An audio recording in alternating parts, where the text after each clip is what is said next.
Good morning, students. I'm Dr. Pooja Saxena, Geography Department, Government College, बूंदी. हमारे paper geography of India Bharat का भूगोल के अंतर्गत हम कोटा यूनिवर्सिटी कोटा के सिलेबस के अकॉर्डिंग यूनिट फर्स्ट कंप्लीट कर चुके हैं, जिसके अंतर्गत हमने भारत का परिचय, दक्षिण पूर्व एशिया के संदर्भ में भारत की विशिष्ट अवस्थिति, भारत की भौतिकाकृति, जलवायु, भारतीय मानसून के विशेष संदर्भ में, भारत की प्राकृतिक वनस्पति एवं मृदाओं का अध्ययन किया. आज हम यूनिट सेकंड प्रारंभ करने जा रहे हैं, जिसमें जो फर्स्ट सेक्शन है वो इंडियन एग्रीकल्चर, भारतीय कृषि पर आधारित है. हम अपने इस लेक्चर के अंतर्गत भारतीय कृषि की प्रकृति और प्रचलित प्रकारों का अध्ययन करेंगे. साथ ही साथ हम देखेंगे कि भारतीय कृषि की क्या मूल विशेषताएं हैं और वो किन किन समस्याओं का सामना करती है. देखिए, जब हम कृषि एग्रीकल्चर की बात करते हैं तो agriculture includes raising of crops from the land, animal husbandry, agroforestry and pisciculture. जो कृषि है वो भूमि से फसलों की प्राप्ति, पशुपालन, कृषि वानिकी और मत्स्य पालन पर आधारित होती है. India is pre eminently an agricultural country. Bharat को मूल रूप से एक कृषि प्रधान देश ही माना जाता है. Till 1971 about 80% of India's population lived in rural areas और other were depended directly or indirectly on agriculture. It contributed almost 45% of gross domestic population at that time. तो उस समय भारत की कुल जीडीपी का 45% योगदान कृषि की तरफ से होता था और भारत की जो 80% जनसंख्या है प्रत्यक्ष या परोक्ष रूप में कृषि पर निर्भर करती थी. The relative importance of agriculture has reduced considerably since then due to rapid development of other occupations such as mining, manufacturing, transport and trade. उस समय से यदि हम क्रमशः विकास की बात करें तो भारत में कृषि पर निर्भरता अपेक्षाकृत कम हुई है. कारण दूसरे व्यवसायों की तीव्र प्रगति होना, जैसे कि खनन, जैसे मैन्युफैक्चरिंग, जैसे विनिर्माण उद्योग, परिवहन, व्यापार जैसे क्षेत्रों में व्यवसाय के अवसर मिलने के कारण कृषि पर निर्भरता कम हुई है. लेकिन फिर भी today agriculture and allied sectors contribute nearly 25% of GDP, while about 65 to 70% of the population is dependent on agriculture for their livelihood. लेकिन आज भी भारत की जीडीपी में 25% योगदान कृषि का होता है और 65 से 70% जो जनसंख्या है अपने जीवन यापन के लिए कृषि पर ही निर्भर करती है. तो आज भी हम कहेंगे कि भारतीय अर्थव्यवस्था जो है वो कृषि आधारित ही है. In addition to providing food and fodder to large population of human beings and livestock, respectively, agriculture is the main source of raw materials for several key industries. Sugarcane, cotton, jute, and oilseeds are some of the outstanding agricultural raw material used in industries. कि भारतीय कृषि भारत को कृषि उत्पादन प्रदान करने के साथ साथ या पशुपालन की दृष्टि से महत्वपूर्ण होने के साथ साथ औद्योगिक दृष्टि से भी अपना रोल प्ले करती है, क्योंकि इसके द्वारा कच्चा माल उपजाया जाता है जिनकी उद्योगों में डिमांड रहती है. जैसे कुछ उद्योग जो हैं वो गन्ना, कपास, जूट, तिलहन उत्पादों पर डिपेंड करते हैं. तो तात्पर्य ये है कि India is a unique country from agricultural point of view. Its enormous expanse of leveled plains, rich soils, high percentage of cultivable land, wide climatic variety with adequate aggregate rainfall combined with sufficient temperature, ample sunshine and long growing season provides solid base to agriculture. Bharat एक विशिष्ट देश है.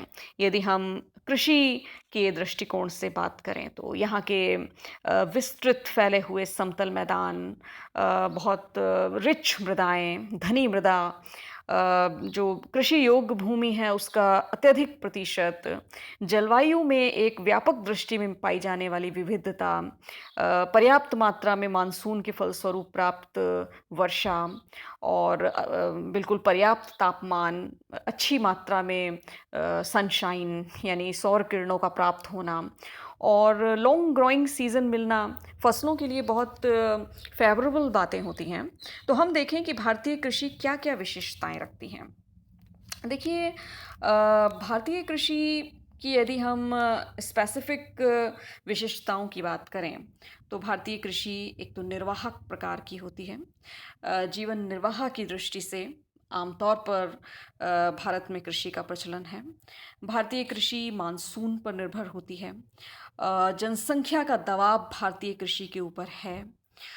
यहाँ पशुओं का अपने आप में महत्व है, इम्पोर्टेंस ऑफ एनिमल्स है। अ, ये हालांकि सही है कि चारा उत्पादन को यहाँ पर कम महत्व दिया जाता है। यहाँ का जो अ, कृषि है वो डिपेंडेंट अपॉन मानसून, मानसून पर डिपेंड करती है। हालांकि मानसून की जो अनिश्चितता है हम उसके बारे में बात कर चुके हैं। यहाँ पे वैरायटी ऑफ क्रॉप्स भारतीय कृषि की विशिष्टता है। यहाँ ऋत्विक प्रारूप है फसलों का, ऋतुओं के अनुसार फसलों का परिवर्तन किया जाता है, जिसमें विशेषकर जो खाद्यान्न फसलें हैं उनकी प्रधानता होती है। Insignificant place to given food crops, ठीक है। इसके अलावा यहाँ पर सीमित मशीनीकरण है, सीमित प्रौद्योगिकी का उपयोग होता है, खेतों का आकार छोटा है और उनका निरंतर विघटन होता चला जाता है परिवार के फैलते रहने से। यहाँ की जो कृषि है वो सघन श्रम साध्य है। अपेक्षाकृत न्यून उत्पादकता है। व्यापारिक कृषि हालांकि इन दिनों तेजी से विकसित हो रही है। सीमित क्षेत्रों में यहाँ प्लांटेशन एग्रीकल्चर भी किया जाता है। निश्चित भू उपयोग नीति का यहाँ अभाव है। लैंड यूज पैटर्न जैसे सुगठित होना चाहिए उसका प्रतिपालन भारतीय कृषि में देखने को नहीं मिलता। और हरित क्रांति, ग्रीन रिवॉल्यूशन का प्रभाव भारतीय कृषि के ऊपर व्यापक रूप में देखा जाता है। उन्नत बीज, रासायनिक उर्वरकों और कीटनाशकों के प्रयोग से उत्पादन में कमोबेश वृद्धि हुई है। हम बात करें कि भारत में कौन कौन से कृषि प्रकार प्रचलित हैं। देखिए भारतीय कृषि के प्रकारों को हम 5 आधारों पर वर्गीकृत कर सकते हैं। जैसे सबसे पहले देखें बेस्ड ऑन वाटर अवेलेबिलिटी, जल की उपलब्धता के आधार पर। जल की प्राप्ति के आधार पर humid farming, irrigation farming, dry farming. Humid farming उन भागों में जहाँ पर्याप्त वर्षा होती है, जहाँ सिंचाई की आवश्यकता नहीं होती, वर्षा के पानी से ही खेती की उपज होती है। और जैसे भारत में जो कोस्टल एरियाज़ हैं, असम, वेस्ट बंगाल, बिहार, जहाँ बिना सिंचाई की खेती होती है क्योंकि इन भागों में प्राकृतिक वर्षा अच्छी होती है। दूसरा हमने इरिगेशन फार्मिंग, तो जिन भागों में वर्षा वर्ष के कुछ नियत भागों में ही होती है वहाँ पर सिंचाई करने की आवश्यकता होती है। और भारत में जो है मूलतः कृषि सिंचाई आधारित ही है क्योंकि मानसून हवाएं वर्ष के कुछ महीनों में ही वर्षा देती हैं, साथ ही वो खुद भी अनियमित होती हैं। तो यदि हम विश्व की बात करें तो विश्व में भी सबसे ज़्यादा सिंचाई भारत में ही होती है। यहाँ गंगा नदी का पश्चिमी भाग, सतलज नदी का पूर्वी भाग और दक्षिण में सामुद्रिक किनारों को छोड़ दें तो अन्य स्थानों पर सब जगह सिंचाई के द्वारा ही खेती होती है। अब हमें ड्राई फार्मिंग का प्रचलन जो है वो विदेशों में अधिक है। सर्वप्रथम यूएस से संयुक्त राज्य अमेरिका में प्रारंभ हुआ। वो क्षेत्र जहाँ 100 सेंटीमीटर से कम वर्षा हो, सिंचाई का कोई साधन उपलब्ध ना हो, वहाँ इस तरह की कृषि की जाती है, जिसमें कि मिट्टी में की जो नमी रोकने की क्षमता है उसको बढ़ाया जाता है और साथ ही उपजाऊपन पर केंद्रित हुआ जाता है। फसल काटने के बाद खेत को गहरा जोता जाता है ताकि वर्षा का पानी अन्यत्र न जाए और खेत में ही सूख जाए। समय समय पर घास और दूसरे पौधों को भी उखाड़ते रहते हैं जिससे भूमि की उर्वरा क्षमता कम ना होने पाए और भूमि में नमी प्रोटेक्टेड रहे। तो ज़रूरी नहीं है कि ये प्रतिवर्ष हो, कभी-कभी एक वर्ष छोड़कर दूसरे वर्ष में भी खेतों में बीज बोए जाते हैं। तो भारत में इस दृष्टि से बाजरा, चना, गेहूँ और जौ का उत्पादन होता है। आमतौर पे ये भारतीय कृषि अनुसंधान केंद्र द्वारा राजस्थान, पूर्वी पंजाब, पश्चिमी उत्तर प्रदेश, महाराष्ट्र और गुजरात के कुछ भागों में शुष्क कृषि को अपनाया जा रहा है। इसके बाद हम ले लैंड नेचर के अनुसार जैसे मैदानी कृषि विश्व में सबसे ज़्यादा खेती मैदानों में ही होती है। उसका कारण है कि मैदान सपाट होते हैं, वहाँ कम श्रम साध्य खेती हो पाती है, यातायात के साधन इजीली अवेलेबल होते हैं, बाजार पास होते हैं, भूमि की उर्वरा क्षमता प्रोटेक्टेड रहती है, सिंचाई के साधनों को अच्छे से डेवलप किया जाता है। तो भारत में भी ज़्यादातर खेती मैदानी भागों में होती है, जैसे सतलज गंगा के मैदान और नदियों के मैदानी क्षेत्र हैं। इसके अतिरिक्त समुद्री किनारों के जो मैदान हैं वहाँ पर मैदानी खेती होती है।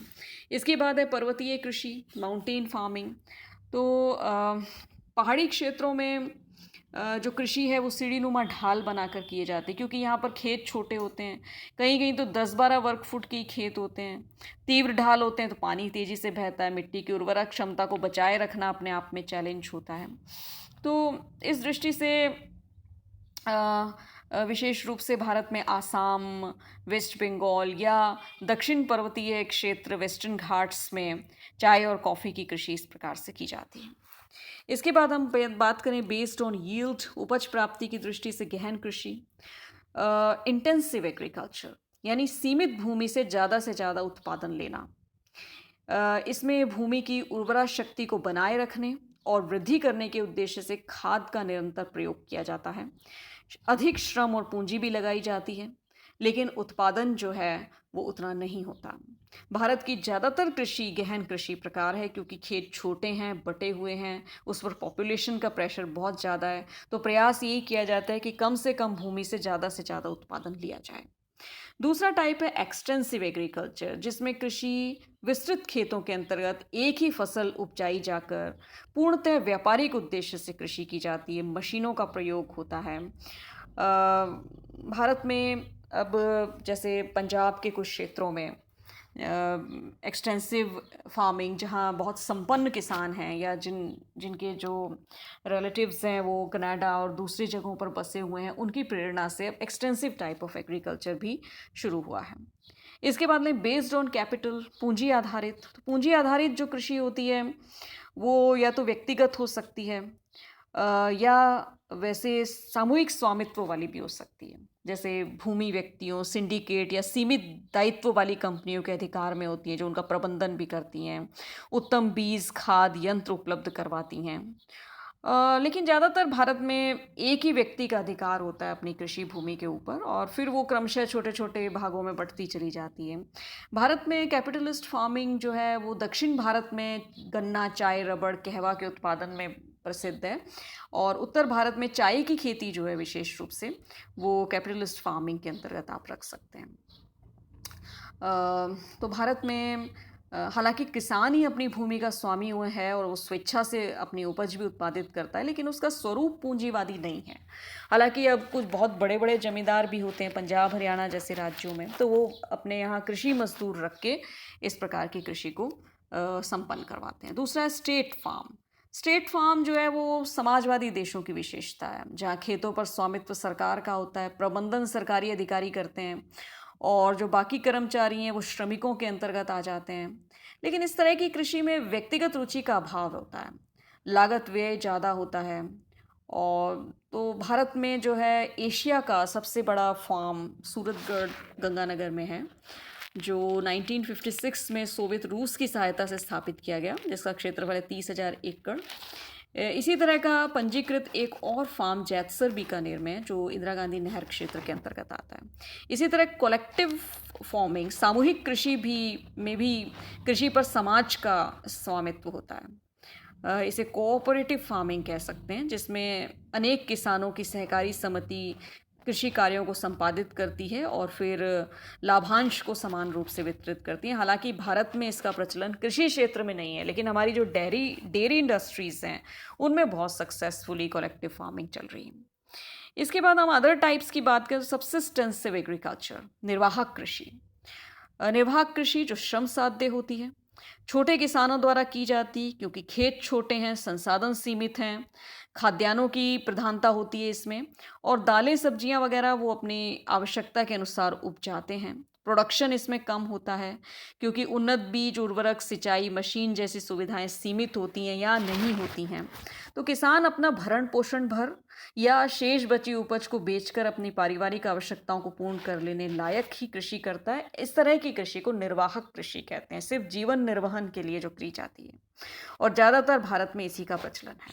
दूसरी है शिफ्टिंग एग्रीकल्चर, जो एक स्थान पर स्थिर न होकर स्थानांतरित स्वरूप में की जाती है, जिसमें भूमि वनों को जलाकर प्राप्त की जाती है। तो भारत में जो आदिवासी जनजातियां हैं वहाँ ये प्रचलन में है। आसाम, मेघालय, नागालैंड, मणिपुर, त्रिपुरा, मिजोरम, अरुणाचल प्रदेश, ओडिशा, मध्य प्रदेश, झारखंड, छत्तीसगढ़, केरला, आंध्र प्रदेश, इनके आदिवासी अंचलों में स्थानांतरित कृषि होती है। नाम भी स्थानीय संबोधन है, जैसे आसाम में इसको झूम कहते हैं और आंध्र प्रदेश और ओडिशा में पोडू, केरल में पोनम और छत्तीसगढ़ और मध्य प्रदेश में बीवार, माशा, पेंडा, बीरा जैसे नाम प्रचलित हैं। इस कृषि में मक्का, शुष्क चावल, गेहूं, तंबाकू, गन्ना उपजाया जाता है और जिसका उपयोग समुदाय के लोग खुद ही करते हैं। लेकिन ये फसल उत्पादन इस तरह से पर्यावरण की दृष्टि से भी हानिकारक है, वनों को भी हानि पहुंचाता है और जनजातियां भी स्थायित्व नहीं रख पाती। फिर है कॉमर्शियल ग्रेन फार्मिंग। इसका उद्देश्य कॉमर्शियल होता है। गेहूं, चावल, मक्का, सरसों, सोयाबीन, गन्ना जैसी खाद्य फसलों का उत्पादन व्यापारिक उद्देश्य से, जैसे पंजाब, हरियाणा, उत्तर प्रदेश के क्षेत्र जहाँ सिंचाई की सुविधाएं उपलब्ध हैं वहाँ पर इसका प्रचलन हुआ। मशीनों का प्रयोग होता है व्यापक, ट्रैक्टर, हार्वेस्टर, थ्रेशर जैसी मशीनों का। उर्वरकों, उन्नत बीजों, कीटनाशकों का प्रयोग होता है, उत्पादन अच्छा होता है। और भारत में इस प्रकार का जो कृषि प्रकार है वो हरित क्रांति की देन है। Then plantation form of agriculture, जो हालांकि ब्रिटिश रूल में भारत में शुरू हुई, जिसमें चाय, कॉफ़ी, रबड़, गरम मसालों का उत्पादन बागान विकसित करके किया गया था। हालांकि इसका उद्देश्य उस समय यही था कि जो ट्रॉपिकल क्रॉप्स हैं उनको ग्रेट ब्रिटेन भेजा जाए। तो प्रारंभिक पूंजी और ढांचागत सुविधाओं का विकास भी ब्रिटिशर्स द्वारा किया गया। लेकिन स्वतंत्रता प्राप्ति के बाद ये भारत के अधिकार में आए तो भारत में चाय के बागान जैसे आसाम, पश्चिम बंगाल, कर्नाटक, तमिलनाडु, त्रिपुरा, हिमाचल प्रदेश में हैं। कॉफ़ी और रबड़ के बागान कर्नाटक, केरल और तमिलनाडु में। इसी तरह समुद्र तटीय क्षेत्रों में नारियल और सदर्न स्टेट्स में केले का उत्पादन बागान में विकसित करके किया जाता है। अब तो हिमाचल प्रदेश, जम्मू कश्मीर, उत्तराखंड में फलों की कृषि भी बागानी कृषि से की जाने लगी है। तो ये हमारे मेजर टाइप्स ऑफ एग्रीकल्चर हैं। आजकल एक जो टाइप बहुत प्रचलित हो रहा है वो है ऑर्गेनिक फार्मिंग, जैविक कृषि, जिसका उद्देश्य है जैविक उर्वरकों और प्राकृतिक कीटनाशकों का प्रयोग करके खेती करना। ये पर्यावरण को हानि नहीं पहुंचाती और मानव शरीर स्वास्थ्य की दृष्टि से भी बहुत लाभकारी होती है। तो भारत में 10वीं पंचवर्षीय योजना में जैविक खेती प्रोत्साहन हेतु राष्ट्रीय जैविक कृषि परियोजना प्रारंभ की गई, जिसका उद्देश्य मिट्टी की गुणवत्ता बनी रहे, पोषणीय विकास हो, पर्यावरण भी संतुलित रहे, मानव स्वास्थ्य भी सुरक्षित रहे। भारत में हालांकि प्रारंभ हो गया है इसका प्रचलन, बहुत सीमित और प्रयोगात्मक रूप में ही वर्तमान में देखा गया है। अब हम बात करें कि भारतीय कृषि किन किन समस्याओं को फेस करती है। Problems of Indian agriculture. मूल रूप से भारत में रूरल अर्बन डिवाइड बहुत है, हम जानते हैं। नगरीय ग्रामीण एक विभाजक रेखा खिंची हुई है। तो most of the farming is done in rural parts of the country. बहुत ज़्यादातर कृषि जो है ग्रामीण क्षेत्रों में की जाती है और ये बहुत सी समस्याएं लिए रहती है, जैसे lack of investment in agriculture. कृषि में जिस प्रकार से निवेश होना चाहिए व्यापक तौर पे योजनाबद्ध तरीके से, वो नहीं हो पा रहा है। लैक ऑफ इफ़ेक्टिव पॉलिसीज़, जो नीति निर्धारण कार्य योजनाएं बननी चाहिए उनकी कमी है। नेग्लिजेंस ऑफ नेचुरल रिसोर्सेज, प्राकृतिक संसाधनों के प्रति बहुत अनभिज्ञता है, लापरवाही भी है, अनदेखी है। इसके बाद एक्सेसिव इंटरवेंशंस ऑन प्राइसेस, कीमत निर्धारण में बड़ी मध्यस्थता चलती है। सिंचाई सुविधाएं जो हैं उनका सीमित विकास है।